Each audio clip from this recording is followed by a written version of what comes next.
Sa video natin ngayon mga kamaestro ay pag-usapan naman natin itong tungkol sa pera. Ano po? Ito po yung Personal Economic Relief Allowance. Ayan, so mayroon po tayong nabasa po na isang article ayan, na ayon nga po sa pag-aaral na ginagawa po ng ating pamahalaan ay posible pong taasan. Ano po? So posibleng taasan, hindi pa po ito confirm na tataas talaga. So ito'y may posibilidad na taasan po itong natatanggap po natin na pera ng mga government employees ngayon pong 2025. Ayan. So ito po ay galing sa Facebook page po ng Government Accountants, Budget Officers, Treasurers, and Auditors. Ayan. Ito po yung official Facebook po nila. So doon po na Facebook page po nila, no. So doon po natin nakita tong post na ito. Ayan, nakalagay po diyan, this is an excerpt from the visual presentation of DBM Director Handa during the 2024 third quarter PAGBA convention where it stated, ayan, nakalagay po dyan, in line with a review of the government's salary and other benefits, the Department is studying the possible adjustment on the present rate of the PERA or yung ating nga pong Personal Economic Relief Allowance to keep up with the rising inflation. Ayan, ito po ay via Director Handa po, no, ng Department of Budget and Management ng DBM, ano po, na makikita po sa PAGBA website. At ang ipapakita po natin dito na isang screenshot or picture, yan po ay excerpt po, no, doon sa presentation po ni Director Handa po ng DBM. Alright, so muli po itong pinapakita natin dito sa screen ay hindi po ito pag-aari ni El Maestro, ito po ay galing po, no, ito po ay kinuha po natin dito sa official page po ng Government Accountants, Budget Officers, Treasurers, and Auditors official Facebook page. So doon po nanggaling itong picture na pinapakita natin, and sila rin po ang source po ng information po na ibinabahagi po natin ngayong araw. Alright, so ito po yun, no? Ito po yung isa po sa mga slides presentation, ano po, isa po sa mga slide presentation po ni Director Handa, no? Doon nga po sa isinagawang pagpupulong, ano po mga kamaestro, ng PAGBA. Alright, so ito po yan, no? Personal Economic Relief Allowance or PERA. The rules and regulations on the grant of the PERA are prescribed under Budget Circular number 2009-3, ayan, as amended by Budget Circular number 2011-2. It bears noting that the rate of PERA has remained unchanged since curriculum year 2009 or 2009 following its institutionalization as part of the TCF under Congress GR number 4. Ayan, so ito po yung ano po, no? Ito po yung pera po natin, yung 2,000 po na pera na natatanggap po natin monthly ay 2009 pa po yan mga kamaestro. So ibig sabihin, ngayon po ay 2025. So almost 16 years, ano po, kung hindi po tayo nagkakamali.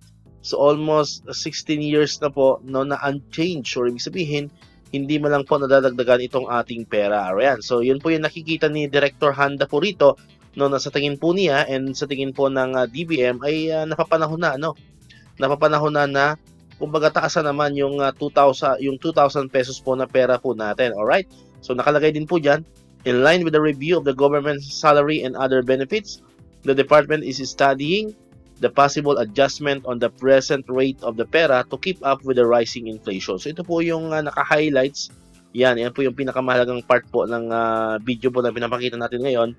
Ito po yung plano nga, ano po, yung posibleng adjustment po sa ating natatanggap po na Personal Economic Relief Allowance. Ay kung matatandaan din po ninyo mga kamaestro, dito po sa channel natin ay nagawa na po natin ng mga vlogs po yan, no, last year, yung mga pending po na mga bill, ano po, sa Congress. Ayan, so pero hanggang ngayon ay wala pong nangyayari doon sa mga bill po na yon, ano? So na hanggang sa first reading lang po 'yan.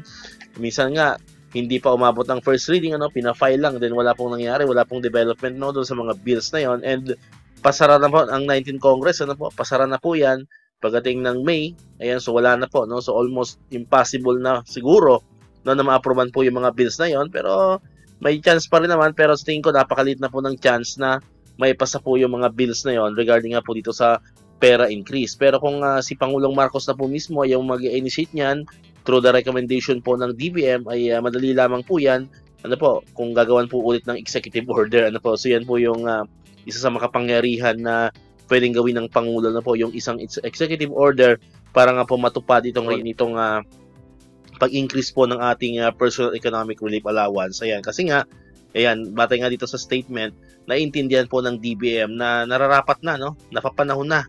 This is the time to shine ng pera, no? Kasi nga 2009 pa, napakatagal ng panahon na bago po, no, na hindi pa napapalitan o hindi man lang na dadagdagan itong ating natatanggap po na pera monthly. Ayan, so hopefully this 2025, ayan, mangyari na po yan. And then meron din tayo nabasa doon sa isang article, na magkakaroon daw ng tsunami program ba ang government natin.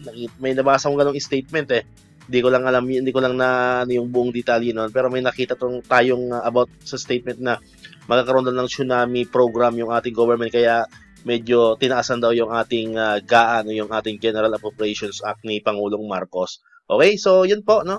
So hopefully isa na ito sa plano ni PBBM, mga kamaestro, na may isa katuparan. Malaking bagay din kasi itong pera, sa pagkakaalam po natin ay wala siyang tax, so buo natin siyang nakukuha. So mas maganda, mas maganda talaga na magkaroon na po ng increase itong ating Personal Economic Relief Allowance. So abang-abang lang po tayo, sa mga development itong balita na ito, mga kamaestro, at kung mayroon mga bagong development po dyan, yan po ay agad-agad po natin gagawa ng video dito sa ating channel. Alright, so dito ko na muna tatapusin itong ating video ngayon, mga kamaestro. Kung di ka pa nakakapag-subscribe, click mo na ang subscribe button dyan para ikaw yung unang nakapanood ng mga videos na ina-upload natin, katulad to yung mga updates pa rin about sa pera and other benefits ng mga teachers and government employees. And syempre, click mo na rin ang notification bell button para manonotify ka. Always updated ka pag may mga bago tayong uploaded na videos. So muli, maraming salamat sa inyong panonood at pakikinig. Once again, El Maestro. See you on my next vlog. Bye-bye!